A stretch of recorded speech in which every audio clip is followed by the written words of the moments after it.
Bonjour et bienvenue sur le Reporter de l'Extrême. Dans ce reportage, Ross Kemp, le journaliste d'investigation, s'est embarqué avec les troupes britanniques sur le front afghan. Il va partir en mission dans la zone verte, l'une des zones les plus dangereuses occupées par les talibans. Dans le même temps, à la base, des civils blessés arrivent par dizaines. Et ces victimes, vous allez le voir, ce sont des civils, comme toujours en temps de conflit. La guerre, comme si vous y étiez, la guerre en vrai, c'est ce que vous découvrez dans ce reportage des Reporters de l'Extrême.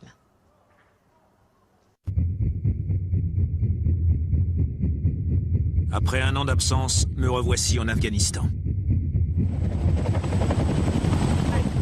Je vais passer 6 mois dans la province du Helmand avec les hommes de la compagnie Delta, le 5e bataillon du régiment royal d'Écosse. Ils vont affronter l'une des armées d'insurgés les plus déterminées du monde. J'ai posé le pied en Afghanistan il y a seulement 48 heures. Ah, c'est pas vraiment tombé loin. Et on a déjà rencontré une forte résistance. À terre, à terre! Et on est tombé dans plusieurs embuscades. Baisse-toi, baisse-toi!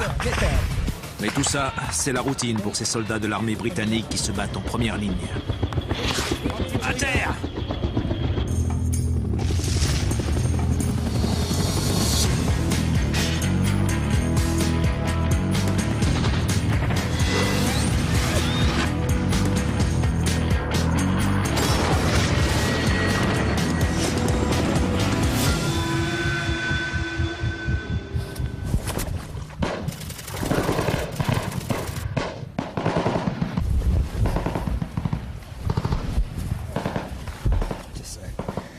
Je n'y vois strictement rien. Voici la zone verte. C'est là qu'ont lieu la plupart des combats dans la province du Helmand. Il est 8h25 et on a été attaqué 3 fois depuis ce matin. C'est la 4e attaque. Ils commencent à devenir plus agressifs. Ça s'entend à leur coup de feu. Et apparemment, ils se dirigent vers nous. Alors que les combats s'intensifient, les hommes du 2e bataillon et leurs cougars sont appelés en renfort.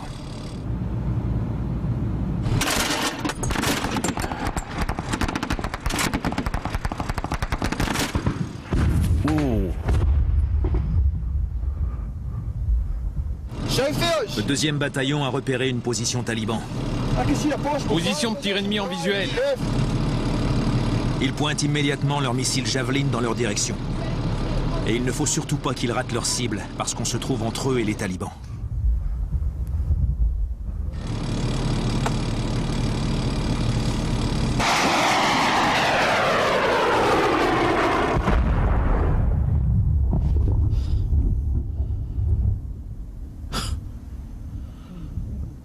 Et voilà que je me mets à rire. Rassurez-vous, c'est juste les nerfs qui lâchent. La cible a été atteinte. Mais il reste encore plusieurs positions ennemies. Et les talibans continuent de se battre. Un Apache a été envoyé pour survoler la zone. Sous la menace d'une mitrailleuse de calibre 30 et de missiles Hellfire, les talibans interrompent leur attaque. On a intercepté des messages où les talibans donnent l'ordre de cacher les armes jusqu'à ce que l'hélico s'éloigne. Ils savent qu'ils ne font pas le poids. Mais les talibans savent aussi qu'il suffit d'attendre que l'hélicoptère épuise toutes ses réserves de carburant pour reprendre le combat. On rejoint le campement le plus proche pour se regrouper et affronter les tirs de mortier.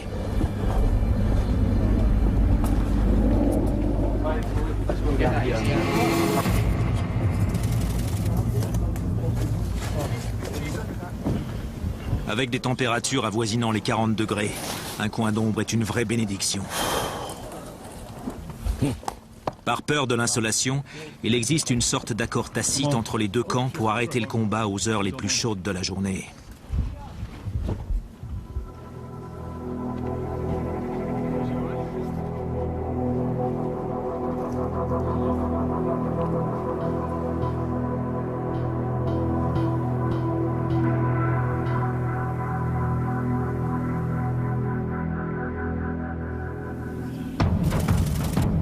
Mais à peine 2 heures plus tard, les sentinelles repèrent du mouvement. Il semble que les talibans aient rompu la trêve et se préparent à attaquer. Décris-moi les talibans que tu as vus. Ok. Et du côté de leur communication? La compagnie Delta a piraté le signal radio des talibans. En écoutant leurs messages radio, on s'est rendu compte qu'on avait attiré plus d'ennemis qu'on pensait. En fait, on est encerclé par 180 talibans. Et ils ont fait venir un commandant spécial pour organiser une attaque contre nous. Maintenant qu'on sait qu'ils sont aussi nombreux, on est tous un peu tendus, y compris moi. Charlie 1, j'ai intercepté un message venant du commandant taliban adressé à un mec avec une Kalachnikov. S'il établit un contact visuel avec nous, il a pour ordre de tirer. 2-0 Alpha. Le commandant Nick Calder est face à un dilemme. Le camp est menacé sur 3 fronts. Mais les talibans pourraient très bien nous tendre un piège et nous attendre au sud. La base de Musakala est à 4 km d'ici. Et sans couverture aérienne, plus on reste là à attendre et plus on a de chances de se faire attaquer. 0 Alpha, changement de plan suite à l'interception de messages ennemis. La compagnie va se diriger vers le sud. L'ordre de marche est le suivant. 3-0 suivi de 2-0 suivi de 1-0. Il faut sortir de là et vite. Nick décide de marcher vers le sud, dans la zone verte, en utilisant le maïs comme couverture.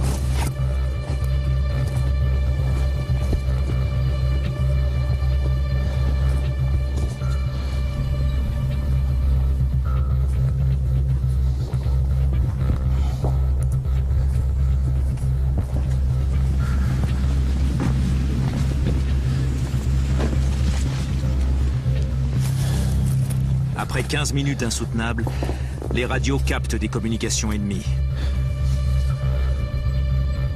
Les talibans comprennent qu'on est passé à travers les mailles de leur filet. On a été plus malin. Malgré leur puissance de frappe et leurs grosses embuscades, on a réussi à leur échapper. Du coup, ils sont très en colère et ils ont donné l'ordre de tirer à vue.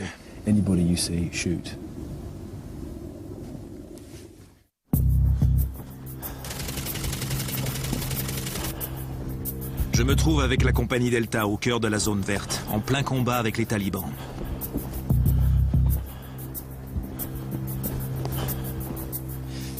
Il est 6h moins le quart. Ça fait 45 minutes, presque 1 heure qu'on marche et je suis déjà à bout de force. On a mené 3 jours de combat non-stop et on a zigzagué sur 30 km à travers le territoire ennemi. Mais maintenant, l'environnement est différent. On rencontre des civils et surtout des enfants. Ça ne peut vouloir dire qu'une chose.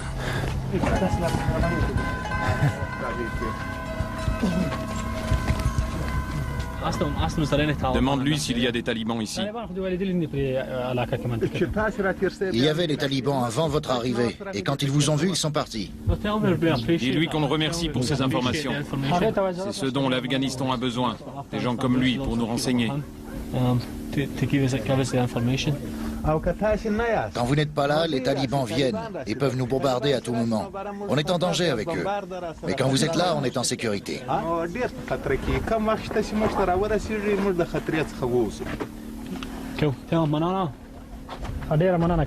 Il n'y a pas l'ombre d'un taliban, alors on décide de retourner à la base de Musakala. Avec des températures dépassant les 40 degrés et un sac de 40 kilos sur les épaules, les soldats doivent affronter un autre ennemi, l'insolation.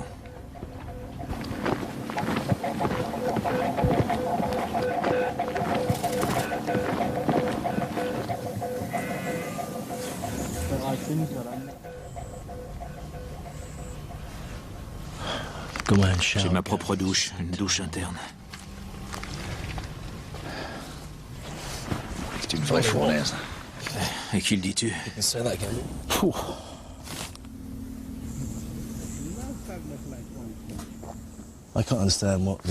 Je ne comprends pas ce que cet homme nous dit, mais ça doit être quelque chose du genre « Pourquoi vous sortez par cette chaleur ?» Et je dois dire qu'il n'a pas tort.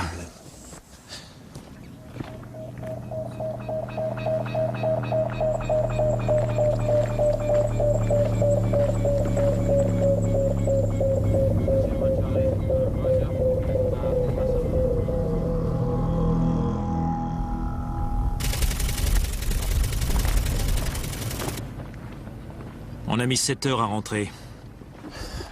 On est tous épuisés. Ah, c'est bon d'être chez soi.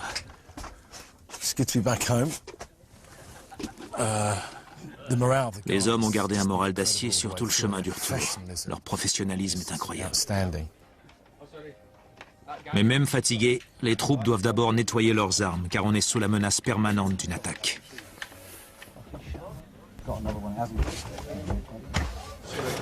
Pendant 4 jours, on n'a rien mangé d'autre que des rations froides. Alors on est bien content de trouver la cantine ouverte avec une surprise de taille, de la viande fraîche. Il reste des steaks? Une bonne surprise, à supposer qu'on ne s'endorme pas avant de la savourer.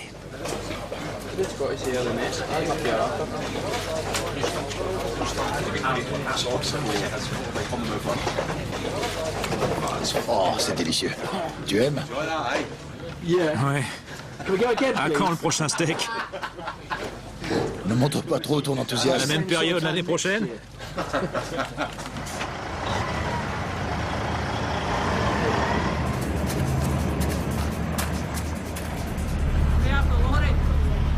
Après l'opération, la compagnie Delta s'accorde un peu de répit.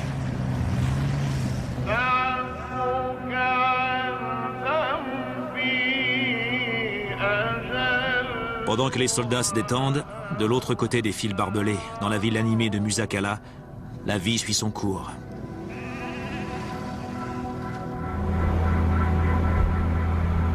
Il y a 8 mois, la ville était aux mains des talibans.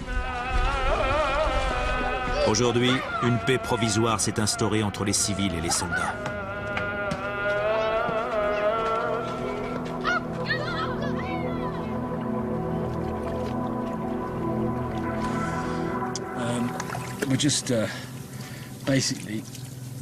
On est en train de laver tout ce qu'on a sali pendant la dernière mission. Regardez la couleur de l'eau. Et j'en suis au 2e lavage. Où est la machine à laver quand on a besoin d'elle?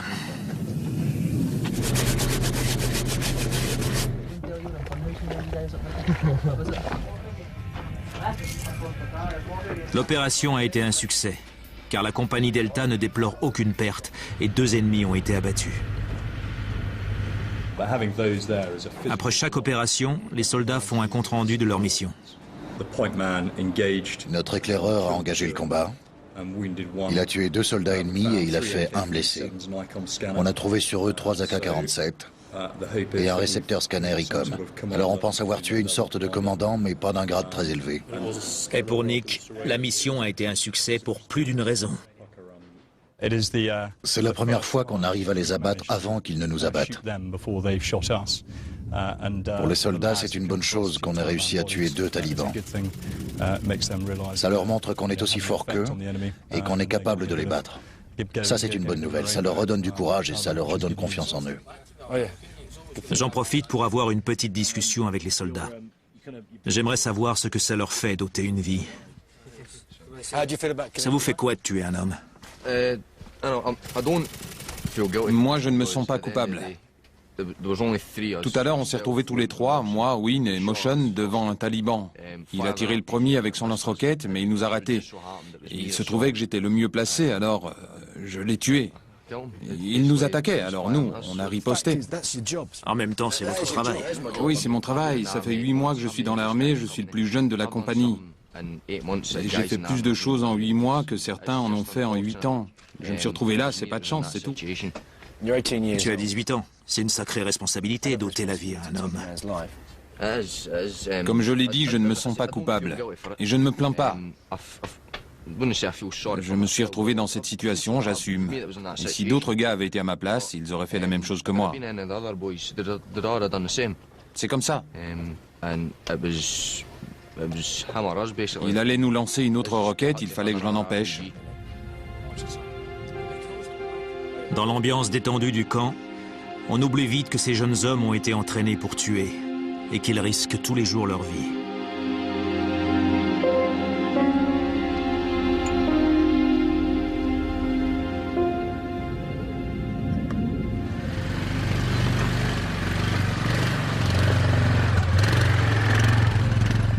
L'un des moments forts quand on est loin de chez soi, c'est quand on reçoit du courrier de ses proches. Mais le courrier n'est pas une priorité. Alors quand il arrive, c'est toujours avec beaucoup de retard. Ça redonne le sourire quand on reçoit du courrier. Des saucisses fumées. Les saucisses fumées, on adore ça. Un petit pot de confiture, des gâteaux. Je vais dévorer tout ça ce soir. C'est bon d'avoir des gens chez soi qui pensent à nous. Du dentifrice. C'est bon pour le moral des troupes, ils sont contents. J'en mange jamais, alors ça ne me manque pas. À part mes 2 boîtes de biscuits en miettes. Ça, c'est la boîte de biscuits en miettes de l'adjudant Goodall. Il les adore. Et curieusement, c'est comme ça que ça s'appelle, la boîte de biscuits en miettes. Il va les savourer. C'est une lettre de ma femme. Les dernières nouvelles. Là, c'est mon fils et là, mon père. Ils sont allés aux eaux. Elle me raconte que le petit grandit. Elle a trouvé une tache de rousseur sur son nez. Et elle voudrait apprendre à conduire. Au secours.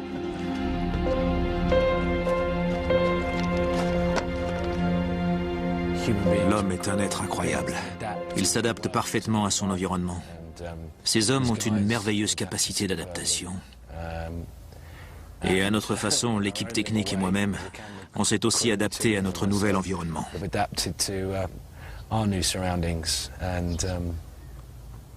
Et c'est dingue, la moindre petite chose nous rend heureux.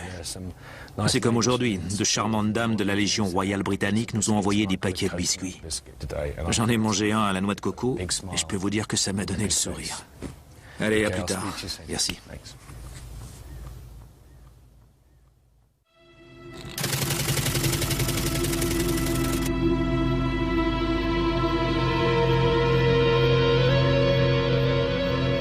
Aujourd'hui, la compagnie Delta reçoit ses ordres pour sa prochaine mission.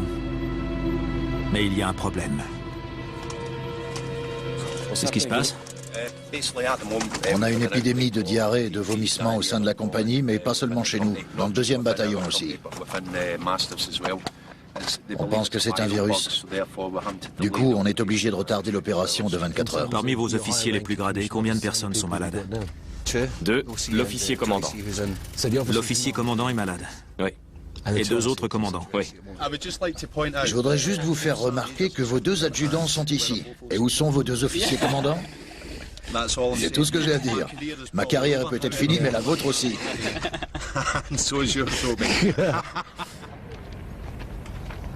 Pour endiguer l'épidémie, les malades sont mis en quarantaine.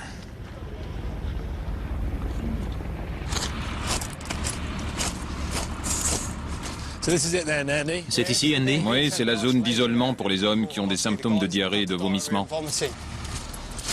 Comme tu peux le voir, on les a installés à l'extrémité du campement pour essayer de limiter la contagion. On les a éloignés des toilettes pour éviter qu'ils ne contaminent les autres, les hommes sains. C'est un peu comme une épidémie de peste. On isole les malades. Exactement. On les isole et on les regroupe à l'écart pour donner une chance aux autres de ne pas tomber malades et éviter la contamination. J'ai remarqué une chose en me baladant sur le campement. Je trouve que beaucoup d'entre eux sont très minces, non? Presque maigres, non? Oui. Oui, c'est vrai. Moi, c'est pareil, j'ai perdu 22 kilos depuis que je suis ici. Ah ouais? Il y en a, c'est pire. Les choses ne sont pas au beau fixe, hein? Sur une échelle de 1 à 10, 10 étant le pire, je dirais qu'on est presque à 9. 9? Ouais, c'est pas très bon. Bonjour, comment ça va? Pas très bien. Ça n'a pas l'air d'être la grande forme. C'est plutôt... Désagréable? Ouais, sensation de froid, des frissons partout, mais j'espère être sur pied dans 2-3 jours. Tu es dans le 5e bataillon? Non, le 2e. Ok, on a beaucoup de soldats malades en ce moment. Garde-le sous la langue jusqu'au bip. L'équipe médicale travaille d'arrache-pied. Et les mauvaises nouvelles n'en finissent pas de tomber. Tu as un peu de température. Emmène-les de l'autre côté, on va faire de la place pour les arrivants. Le docteur Cooper vient d'être informé que des civils ont été blessés dans des tirs croisés et qu'ils demandent de l'aide. C'est le seul endroit à des kilomètres aux alentours où ils pourront recevoir des soins d'urgence. 6 blessés se sont présentés à la base opérationnelle avancée. C'est tout ce qu'on sait. Ok. On va commencer par les examiner. Aujourd'hui, la situation est plus compliquée parce qu'on a une vingtaine de personnes atteintes de... Diarrhée et vomissement. Oui, et on a beaucoup de boulot. C'est un missile. C'est rare qu'ils attaquent le camp de base, surtout à cette heure-ci, il n'est que 10h30, et ils viennent de lancer un missile sur nous. Ce n'est pas un lance-roquette, mais un missile chinois ou russe à longue portée. On l'a entendu siffler au-dessus de nos têtes. Heureusement, le missile a raté sa cible et a atterri dans le désert. Les médecins ont déjà assez à faire avec les civils blessés dans des feux croisés et qui ont désespérément besoin de soins d'urgence. Mettez-les là. La jambe est sectionnée ici. Il y a plusieurs enfants parmi les victimes et un homme âgé qui a les boyaux à l'air. Il a 2 bonnes poignées d'intestins sortis du ventre. Ok les gars, celui-ci va directement à l'intérieur. Oui, il a une plaie pénétrante peu profonde en haut de la cuisse gauche. Il est aussi blessé au bras droit.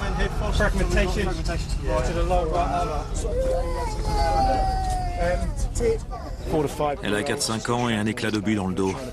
Ils essaient de lui retirer. Il est clair qu'elle souffre beaucoup.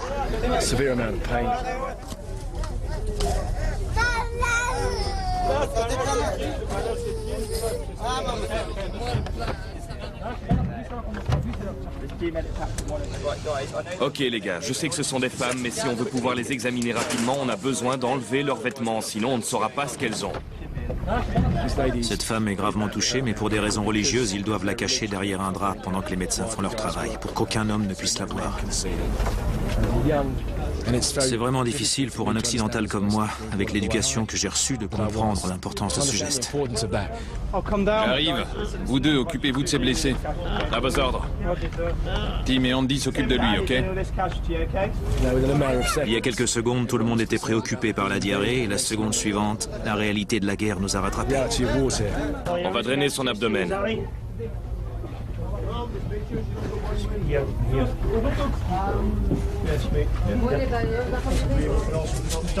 Cette jeune fille doit avoir 7 ou 8 ans. Elle a des éclats d'obus dans la jambe et d'autres encore plus profonds dans l'abdomen, sur le flanc droit.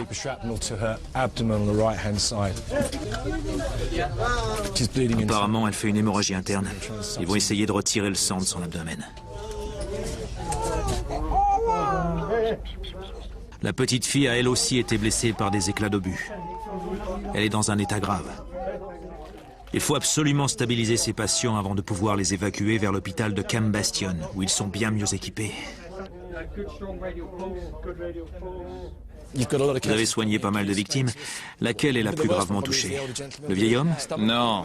Le cas le plus sérieux, c'est cette petite fille de 6 ans là-bas. Elle est gravement touchée à la poitrine. Pour l'aider à respirer, on a dû lui poser un drain thoracique pour décompresser ses poumons. S'il y a de l'air entre les poumons et la cage thoracique, l'air comprime les poumons et ils ne peuvent plus ventiler. Et on étouffe. Oui. Alors on a planté une aiguille dans sa poitrine pour retirer l'air et permettre aux poumons de se regonfler. Des signes? Ce que j'ai appris depuis que je suis ici, c'est que les enfants peuvent s'accrocher et s'accrocher pour finalement partir tout d'un coup, oui. Elle a une coupure.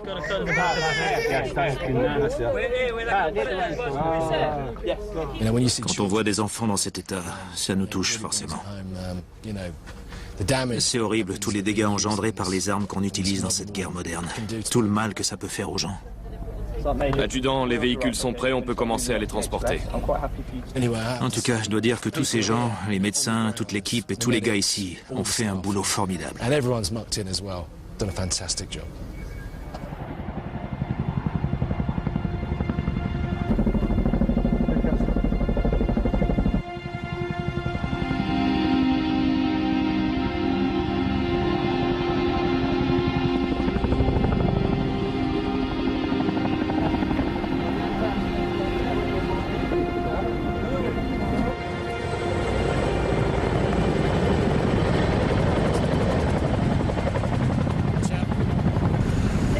L'équipe médicale d'urgence arrive en hélicoptère pour récupérer les blessés.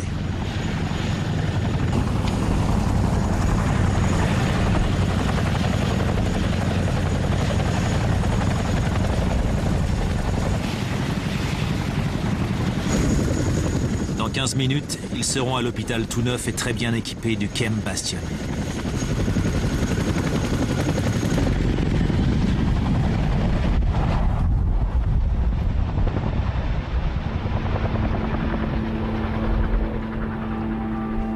À mesure que l'hélicoptère s'éloigne, je ne peux m'empêcher de penser que les populations les plus touchées par ce conflit sont de loin les civils. Plus tard, on apprendra que ces patients se sont tous complètement rétablis.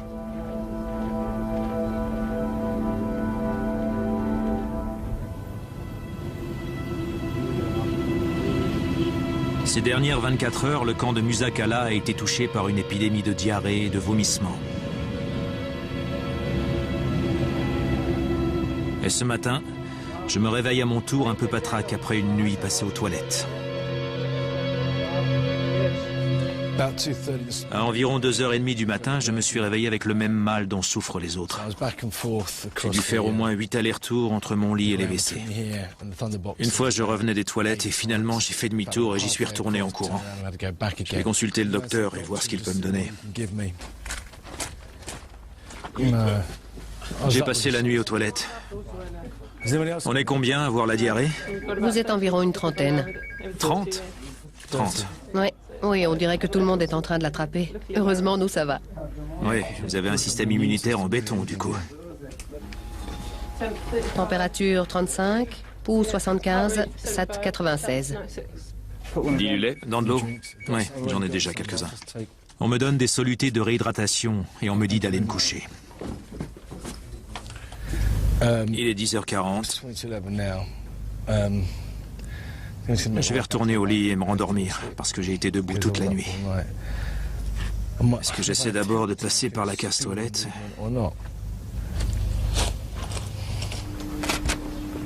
Les toilettes, des WC chimiques portables, ne sont rien d'autre qu'un trou sur lequel s'asseoir, une citerne à pétrole servant à recueillir les déchets. D'ordinaire, ils sont vidés une fois par jour. Mais lors d'une épidémie de diarrhée, le sale boulot doit être effectué au moins 2 fois par jour.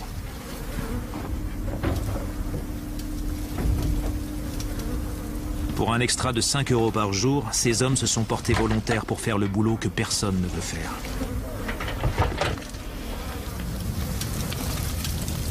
L'odeur des excréments qui brûlent envahit le camp et nous prend à la gorge.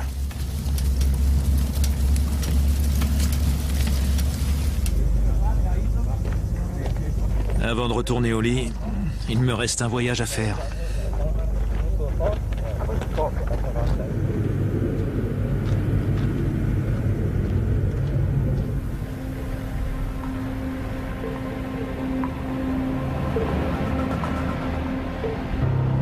Le lendemain, il semble que le pire soit derrière nous. Même si la maladie n'est pas tout à fait enrayée, les hommes sont prêts à reprendre le combat et l'opération est relancée. Même si certains sont plus en forme que d'autres.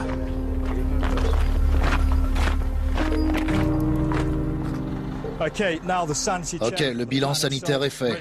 Soyez prêts à bouger à 14 h, avec tout votre barda, paré pour le départ. Prochaine opération pour la compagnie Delta, attaquer le fief des Small Cats. Il est situé à proximité du mont Doom et il abrite des commandants talibans de haut rang. Concernant les forces ennemies, le seul agent sur place qu'il nous reste, c'est Simon. Il a des informations palpitantes à nous communiquer. Dis-nous tout. Oui, les services secrets afghans nous ont affirmé aujourd'hui que des ennemis ont été aperçus à Taman Kali et Togi Kali, la zone qu'on va traverser. Et ces ennemis portaient des sandales. Alors, ouvrez l'œil et essayez de repérer les hommes qui portent des sandales. Ce sont des menaces. Faites attention aux sandales.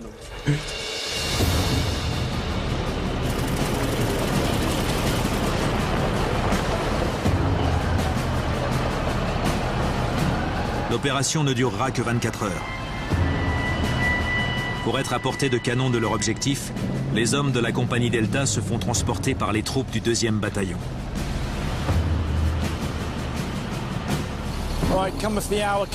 Ok, l'heure est venue. Les hommes du 2e et du 5e bataillon aussi.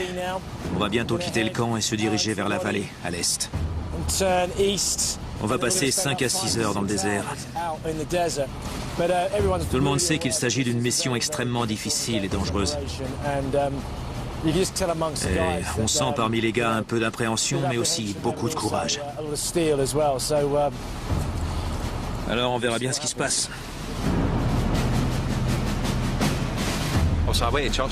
J'étais à l'église dimanche dernier, la première fois depuis que je suis en Afghanistan, et j'en suis très fier. J'ai eu droit à une pièce, alors je la garde avec moi. On sait jamais, elle pourrait me porter chance, même si de toute façon tout ira bien.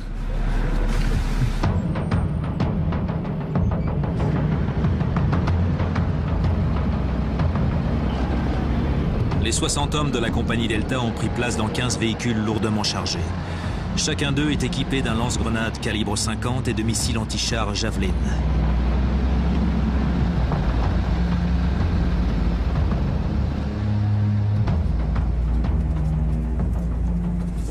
Quelles sont nos chances de rencontrer l'ennemi dans ces blindés?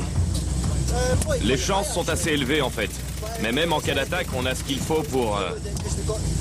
Contre-attaquer? Ouais, du calibre 50. Et des missiles Javelin? Exactement. Ouais, il faut être suicidaire pour s'attaquer à nous.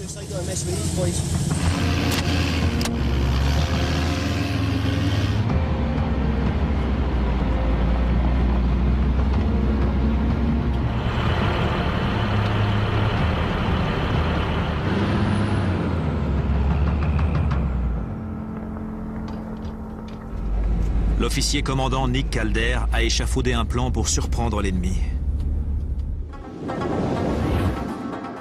D'ordinaire, la compagnie Delta attaquerait les talibans par le nord, mais cette fois-ci, elle va arriver par l'est, vers les Cats et les Small Cats. D'abord, on va se diriger vers le mont Doom, où on passera la nuit. Aux premières lueurs du jour, les blindés nous déposeront de l'autre côté de la montagne, et on prendra les talibans par surprise.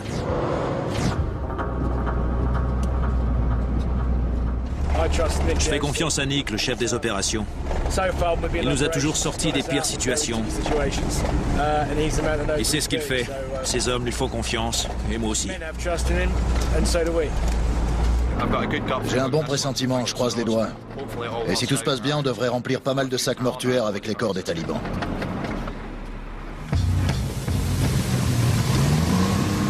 Chaque véhicule pèse 23 tonnes. Ils ont été spécialement conçus pour protéger les soldats des lance-grenades et des mines. On estime que c'est le moyen de transport terrestre le plus sûr de tous.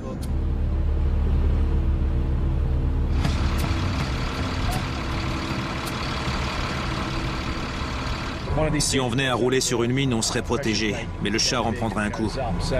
Alors on avance très doucement pour que les éclaireurs puissent vérifier les zones sensibles.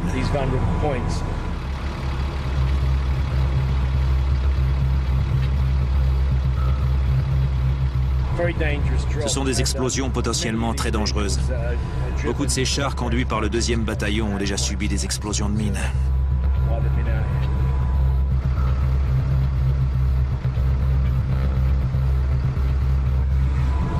Tout le monde a l'air détendu comme ça, mais je peux vous assurer que la peur est palpable.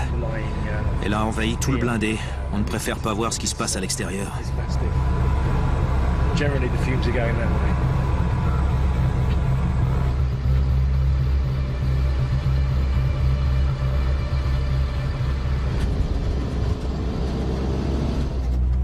Le mont Doom n'est qu'à 7 km, mais il nous faut 4 heures pour y arriver.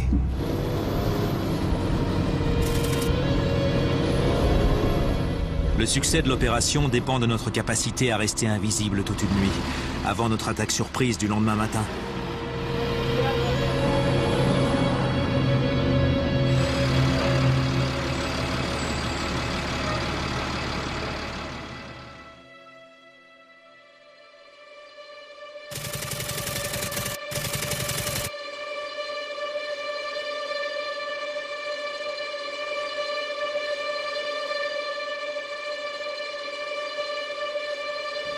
Après seulement 4 heures de sommeil, nous atteignons notre point de largage dans l'étang.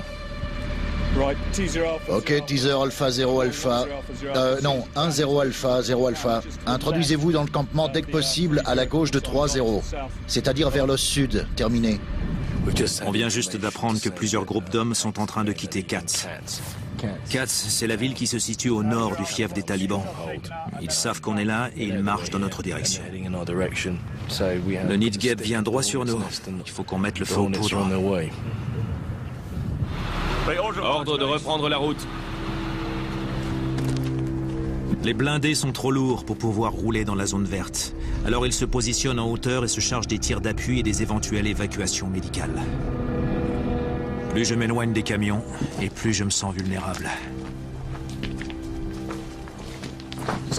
On arrive dans la zone verte. C'est très tranquille. Ils ont tous fui leur campement. L'endroit est désert, c'est une ville fantôme. On sait que l'ennemi nous a vus et nous a identifiés. Ce n'est plus qu'une question de temps maintenant. La compagnie Delta se déploie et se divise en 3 sections.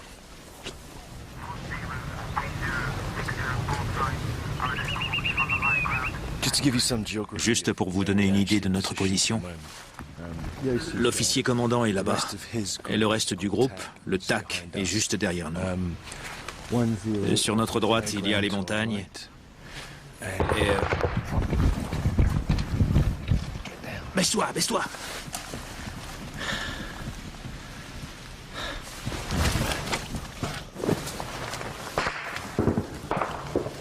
Pour passer le temps, les gars ont parié sur l'heure du premier affrontement. Il est 7h45, bravo. Voilà, j'ai gagné le pari. Il est 7h45. Et bizarrement, ça ne me remplit pas de joie pour l'instant. On a intercepté des messages radio. Ils avancent vers nous, ils sont tout proches. Là, ils s'engagent à l'est.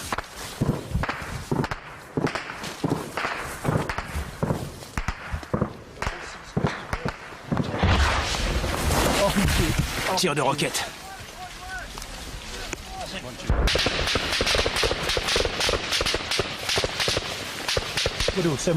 Widow 7-1, Widow 5-9, ok. On entend les coups de feu se rapprocher, ça siffle au-dessus de nos têtes. On va avoir le soutien de 1-0 là-haut. Ok, c'est à 150 mètres dans cette direction, c'est ça? Ouais. Notre section va continuer à avancer et passer à l'attaque. Okay.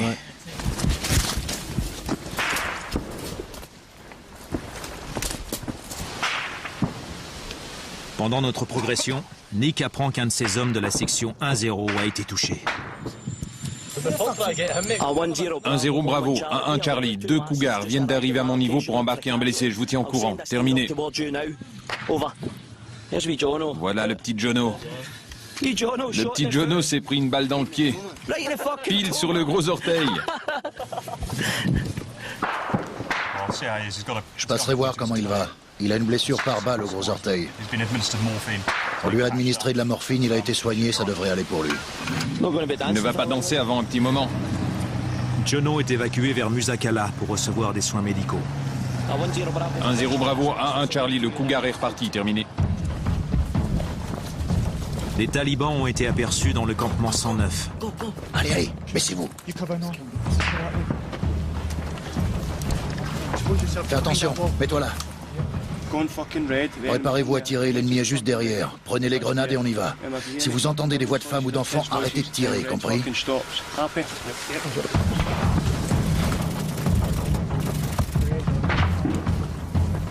La compagnie Delta cherche les talibans depuis ce matin. Elle pense les avoir localisés ici, dans le campement 109.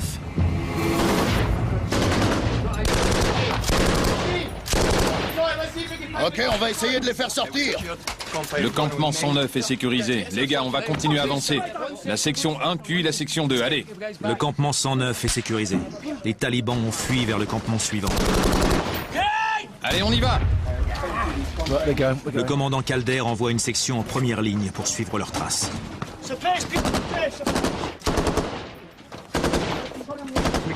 Si vous le pouvez, vérifiez les campements 88 à 79.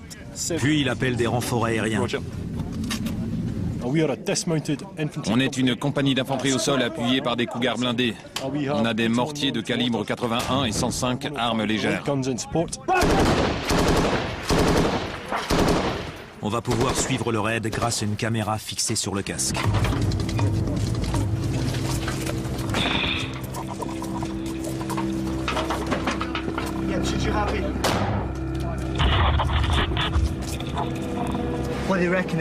Ils ont vu le type qui nous tire dessus. Ils vont avancer vers lui pour le forcer à reculer. Dès que vous voyez quelque chose bouger, vous tirez dans le tas, c'est compris? La compagnie Delta ne se bat pas seule. À ses côtés, la PNA, la police nationale afghane. Elle pense que les talibans se cachent maintenant dans ce campement.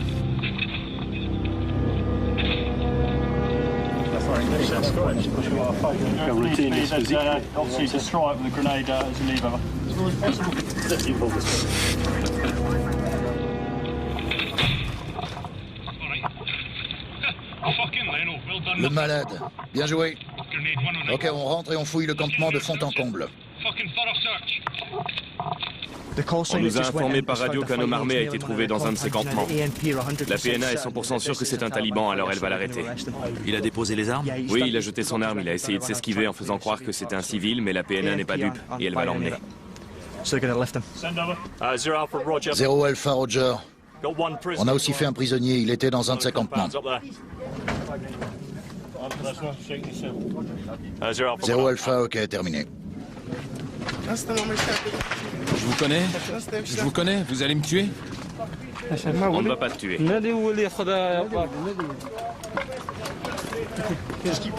Mettez-le là. Je reste avec lui.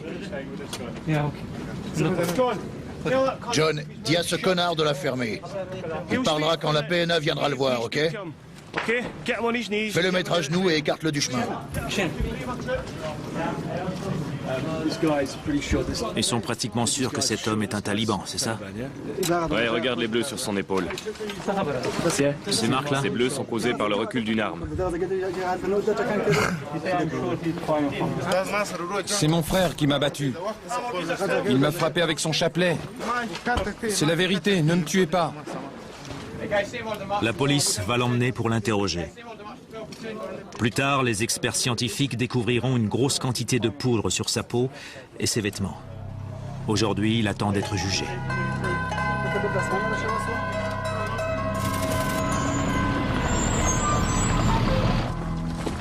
Après avoir fait demi-tour vers le sud et zigzagué pendant 4h30, on a enfin rejoint les blindés. Mais la compagnie Delta doit rester sur ses gardes, car la menace d'une attaque surprise est constante. Selon les messages radio, les forces ennemies préparent une attaque. Alors, espérons qu'on soit parti avant. Ross, toi et Jonathan partez en tête vers le char. Ok. 3, 2, 1, allez-y.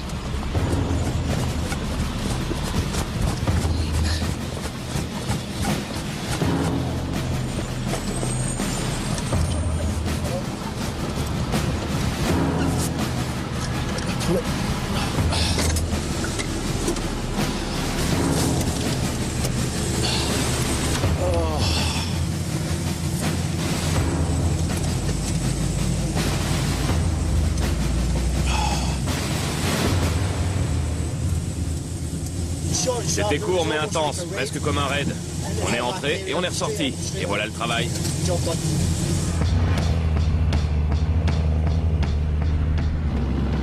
Ma maladie, la chaleur et le rythme des missions commencent à peser.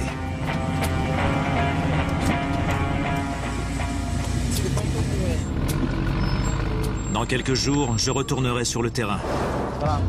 Mais cette fois-ci, j'accompagnerai le régiment royal irlandais. Ils m'emmèneront en patrouille dans la ville de Musakala, où on deviendra la cible d'un attentat suicide. Alors on va par là? Oui, on se rend dans la zone ouest du désert. Puis on se dirigera vers le sud, où on fera l'objet d'attaques d'une puissance propre aux guerres modernes, des attaques au sol et aériennes.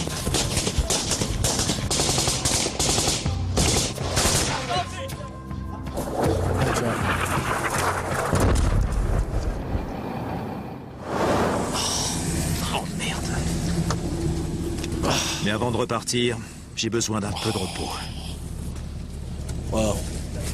Je suis bien content d'être rentré. C'est une sacrée mission. Merci les gars. Salut. Salut. Salut Ross, ça va? Je suis cassé. Ainsi s'achève cette émission. Merci de nous avoir suivis. On se retrouve très bientôt sur le Reporter de l'Extrême.